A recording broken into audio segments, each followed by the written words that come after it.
What is up, YouTube? It's your girl, Rochelle. Let's jump right into our weekly update for week 1 of April 2025.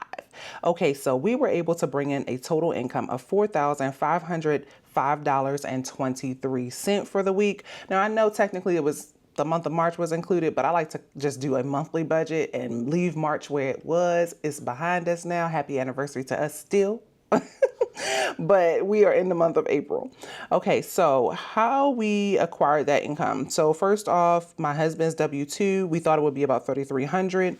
He killed it. He got $3,762.23 in take-home pay, and our rental property brought in $743 for the week. So let's talk about how we spent it. You know, if you know my budgeting style, I tend to focus on paying our bills for the month, and then focus on the second half of the month on paying down debt and growing our savings. So that is what you'll see. You'll see me front loading all our bills in these type of incomes budgets for the first 2 weeks of the month. So first, our car payment, $888, sent money to that. Our venture credit card, $525, and I was able to make a $300 debt snowball payment because basically our Discover bill was due anyway. I just put a little extra.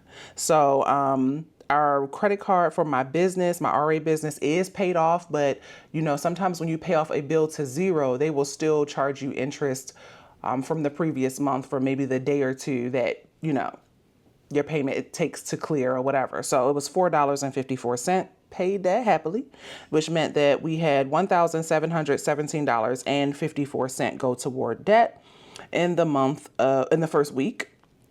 I'm just pulling up our percentages. There we go. So I can see that. So that means that we sent 21.44% to debt payments plus 15.46% toward our debt snowball, meaning that we sent 37%. Oops, wrong week. I knew that felt wrong. That felt high. Debt payments, 31.46 plus our debt snowball of 6.66% means that we sent 38% to debt this week. Next is our bills. We set aside $16.25 for rent, $182.99 for our electric bill. We get a monthly car charging bill, usually on the first of the following month for all of our charging, home charging for the previous month. And so it was $1.60 and a penny. Peloton, $45.98, homeschool, $42, and Dollar Shave, $12.56, totaling $2,068.54 to bills. And that was 46% of our income for the week. The last category is spending, and that is food. Food, we sent $383.15 to our food spending category. That is money for us to spend on whatever food, toiletries, household, eating out, all that good stuff. Then Mike got his usual $200. We sent $125 to giving, and I paid for my sister-in-law's insurance, which was $11. So total spending came to $719.15, and that is 13% of our spending for the week, roughly. So that is my weekly income budget. That is how we spent it. You can see that our expenses, which is our bills plus debt, totaled $3,786.08. And now we are going to jump into the second week because I'm determined to get caught up. Period. And so since we were pretty much off, I don't have to wait for any end of week income because we are just getting home and just diving right back into our regular life schedule here. So for the week of April 6th to April 12th, we had an income of $970 from our rental property. And so here's how we spent that. We were able to send $400 to savings, invest $16.86. I sent my sister-in-law's credit card $208 because that was due. And then I sent $150 to our Discover debt snowball. Then our spending, we sent $180.14 to spending and paid for our $15 bank fee. One last bank account that still charges me bank fees, y'all. I'm trying to get rid of it. I am trying to get rid of it. Let me see. Okay, so now let's talk about the spending. So that means that for this week, we sent maybe like 41% to savings for the week. Shout out to us. Then we sent 21.44% to debt payments and 15.46% to our debt snowball. Then we sent 20% to spending and just under 2% to investments. So not too shabby, not too shabby. I will take it. Then the next thing I like to do, since it is the start of a new month, is I like to go over to my bill tracker. And people always ask, like, how do you know what to pay and when? It's because I let the bill tracker tell me. So say a bill is due on the 15th of the month. I want to make sure I have the money for that bill in my bank account by the 5th or the 10th of the month. I don't wait until the 15th of the month to try and have money in that bank account for that bill. That is too stressful.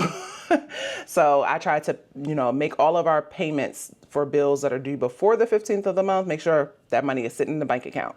And so my bill tracker helps keep me on track. It is a monthly overview for every single bill that I pay for our personal life and our businesses. And so you can see for the month of March, I have a check mark next to all of the ones that I needed to pay, except for the HELOC. I will check that off because that did take a little longer to come out this last rotation. I don't know what was up with that last billing cycle. Maybe because March was kind of a long month, 31 days and all that. I don't know. But you can see for the month of April, I can check off rent. I can check off, because basically I pay my rent a month ahead. And so every time we get paid, we set aside half of the rent so that we can always be a month ahead on that. Same for AC. The car payment, we already have that for the April.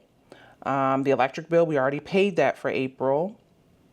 Housekeeping, we don't have to worry about that yet. We already donated. I cleared up our renter's insurance issue, so we should be good on that. Peloton, we already took care of. My daughter's homeschool, took care of. You can see I have the dates on the side too. So those are the ones that I'm really, really looking at. Dollar Shave, which is usually like every other month.